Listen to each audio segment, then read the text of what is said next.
Hello, it is Fiorentina coming to you today to say greetings. Greetings from Moria. And what am I doing today? Well, a little bit of this, a little bit of that. My foot has been sore, very sore. My foot was so sore. And then my foot was sore, so I left that, and I left that. But now it's not so bad. A couple of days, and that. This is sore, and my hip is sore, and my foot is sore. Anyway, I'm going to read from my book.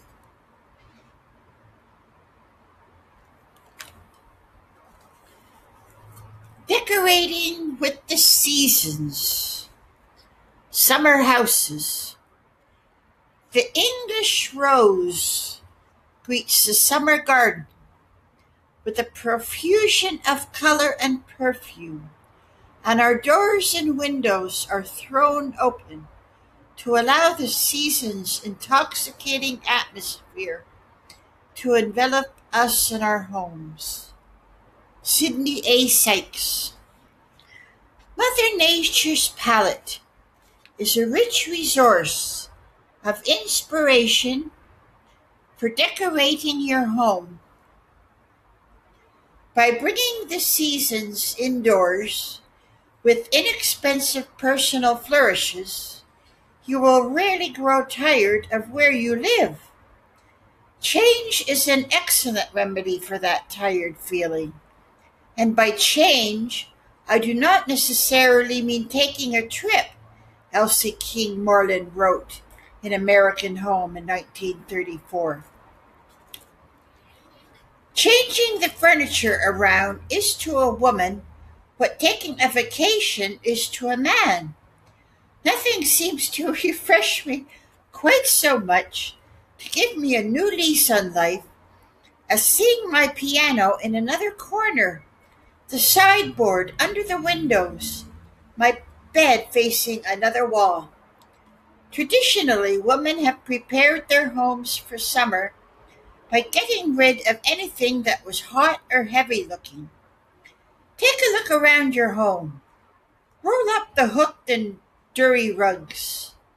Stow the needlepoint pillows or cover them with ruffled denim or white linen pillowcases. Wealthy women used to slip cover their upholstered pieces during the summer months. Not many of us can do that, but we can cover the furniture with white throws. Fabric remnants are great buys, usually $2 to $5 a yard, and fabulous cover-ups. So are white cotton matelas, raised applique, bedspreads, draped over couches and chairs. Even large white damask tablecloths, found at estate sales, can be fetching as summer frocks for furniture. Cover side tables with white muslin. Drape voluminous length of fine mosquito netting from a wooden pole. Hang white lace panels, simple cafe curtains, or bamboo shades at the windows. Leave your floors bare or put down sisal or seagrass matting over wall-to-wall carpeting. Clear the mantels and tables. Decorate with seasonal flowers gathered from roadside stands, farmers' markets, or your own garden. Simple but abundant arrangements of one type of flower for each container are especially eye-catching. Pack away anything that needs to be polished. Brass, pewter, copper, silver. Replace heavy stoneware pottery with raffia, wicker, and straw baskets. Place a large basket with dried flowers in the opening of your fireplace if you have one. Move the furniture away from the hearth and back against the walls for a more open feeling. Seashells and natural decorations set the mood for a summer house, even if you don't live at the seashore. Drape fishermen's netting over the mantel and prop up large starfishes. Add pieces of driftwood, twig picture frames, a bird's nest after the birds have abandoned it, or a bird's house for charm. Red, white, and blue accents in the form of American flags, denim, and sailcloth are appealing in the summer. Brightly striped bath toweling or colorful chenille bedspreads make terrific covers for weather-faded outdoor furniture cushions. Summertime meals seem to taste even better on red and white or blue and white check tablecloths. Masses of white beeswax candles in hurricane globes and lanterns cast a moonlit glow over summer rooms. Not all of us can afford a month in the country or a sojourn at a beach house, but we can transform our homes into refreshing warm weather retreats by taking a cue from the calendar. Like every other simple abundance blessing, creating a summer house starts with a state of mind. The secret anniversaries of the heart.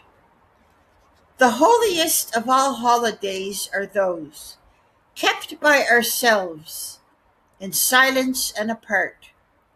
The secret anniversaries of the heart. Henry Wadsworth Longfellow. This to the traditional month for orange blossoms, lace, and rice. But wedding anniversaries aren't on my mind. Today I am thinking of singular rites of passage, the secret anniversaries of the heart. These are the anniversaries we never talk about, kept in silence and apart. You might remember a first kiss. Well, I can't forget the last time I held my father's hand. I was speaking to a good friend this morning on the telephone. She was enjoying the preparation of a special dinner for a marvelous new man in her life. Last year, her marriage of 20 years ended, and she says she's grateful her husband told her he was leaving in late summer when everything was withering on the vine. She says that she never would have gotten over it if he had left during the holidays. I think I know what she means, but I pray I never find out for sure. As she reminds me, it's the feel of the year that can trigger a secret anniversary of the heart. Another friend recalls the ritual of her mother braiding her hair whenever she walks out into her backyard in the spring, and the first lilacs are in bloom. There was always a bouquet of lilacs on her mother's dressing table. Every June, when I wade into the swimming pool of my former roommate, Dawn, I am once again standing in the pool of my Aunt Mary and Uncle Joe, who were my parents' best friends. 40 years have vanished. I hear children laughing, the clink of lemonade glasses. Feel the hot summer sun on my shoulders, the splash of refreshing water on my face. It all rushes back, the cool leafy places in their yard, the flagstone path, the musty smell of the wooden playhouse, where my cousins Mary Ann and Diane, my sister Maureen, and I used to plot adventures, the barbecues, the picnics, the sleepovers, the adults' cocktail parties upstairs, the children's parties in the basement recreation room, the plays performed on the patio, the feelings of love, security, delight, excitement, and wonder, all the sudden joys of childhood, captured forever in the feel of June. My daughter now has her own secret anniversaries, of time spent in the homes of her Aunt Dawn and Uncle Tom, beach vacations, Christmas dinners, Easter egg rolls. These cherished friends, their lovely daughters, and the good times their families have spent together over the years are beautiful threads in the tapestry of my life.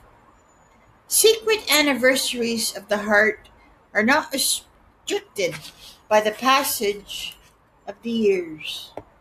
I am Thomas Wolfe, recalled in The Comrade Angel. I am a part of all that I have touched and that has touched me. We all are.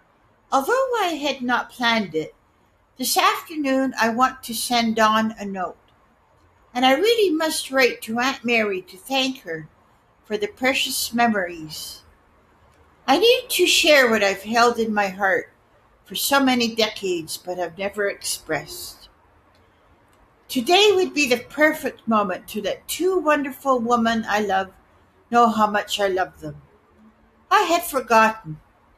It took a secret anniversary of the heart to remind me that there is always time enough to remember, but there is never time enough to commemorate what we cherish unless we pause to observe when they occur, the holiest of all holidays. The fragrant home. I wish that life should not be cheap, but sacred. I wish the days to be as centuries, loaded, fragrant. Ralph Waldo Emerson. From the moment man, woman, and child first began to follow their noses, scent has been an irresistible magnet drawing the heart and imagination home. There's no place like home, John Howard Payne wrote in 1823, recalling the woodsy fragrance from the cheerful hearth of an old shingled cottage in East Hampton, Long Island, where he spent his early childhood. Perhaps there's no place like home, because no place else on earth smells quite like home. As I write, the delicious aroma of baked chicken smothered in teriyaki sauce fills the house. Be it ever so humble, there's no other place I would rather be tonight. Soon my two returnees, she from summer camp and he from a city office, burst through the front door. "Welcome home," I call from the kitchen.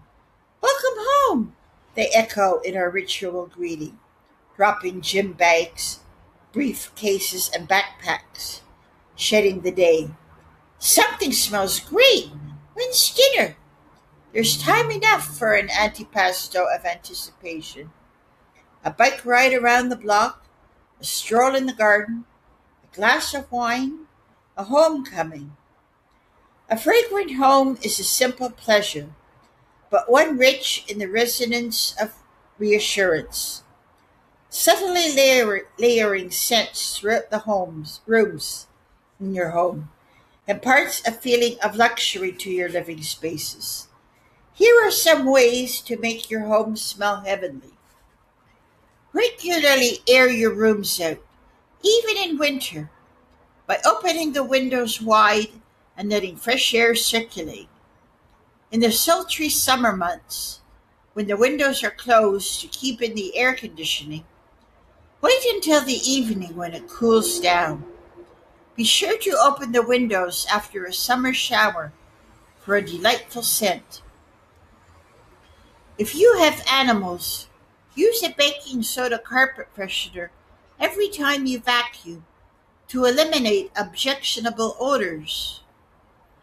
We become accustomed to the smell of our pets, but it can be overpowering to unsuspecting visitors. Add scented powder to your vacuum cleaner bag to diffuse fragrance as you clean the carpets. Clean with pine cleansers for an invigorating scent. Trade in aerosol furniture sprays for rich lemon-scented polish. You'll get a better shine and scented surroundings. Simmer apple apple cider, cinnamon and cloves in water. This is a trick realtors suggest to create a cozy, inviting atmosphere when prospective homebuyers come to call. It will evoke such an inviting environment you might even stop wanting to move. Gently rub environmental fragrance oils onto unfinished or unpainted wood, such as the undersides of tables and chairs, door jambs and windowsills, the interiors of wooden drawers, closet rods, and shelves. These oils can also be added to the metal or terracotta rings that sit on light bulbs. Only add oil to the ring when the bulb is cold. Whenever you turn on the lights, fragrance will waft through the room. Scented candles and incense bring romance to room settings. Hang scented padded hangers and sachets in closets. Line drawers with scented paper. Burn aromatic woods and grasses in the fireplace. Collect driftwood at the beach and bring it home. Burn pine cones sprinkled with essential oil. Balsam lavender or cinnamon, and dried rosemary bundles. Throw in some cedar chips, mesquite, and pinon with your logs. At Irish specialty shops, you can sometimes find small blocks of turf from Ireland, well worth the search. My favorite sentimental scent, especially in winter. Native Americans burn sage bundles to purify their surroundings and to evoke a blessing on the sacred space of their dwellings. You can do the same. Set bowls of potpourri throughout your home, but use only one type so that the fragrances won't compete. I like to use florals in the spring and summer, and spicy potpourri in fall and winter. Making your own potpourri is an enjoyable, relaxing pastime, as is making sachets, pomodors, fragrant pillows, and floral waters. Easy, inspiring recipes can be found in Barbara Milo Orbach's delightful book, The Scented Room. There's also nothing like coming in from the heat, dipping a cotton handkerchief in a bottle of cool lavender water, and patting your face and neck just as your great-grandmother did to refresh yourself after an episode of the vapors. In today's world, I find it not just nice, but necessary to surround myself and my family with things that are familiar, warm, and reassuring, Barbara Milo Orbach believes. Our days at home can also be heady and full of fragrant moments once we start to savor the romance of scented rooms. So that's my book. A reading for July. I hope you enjoyed it.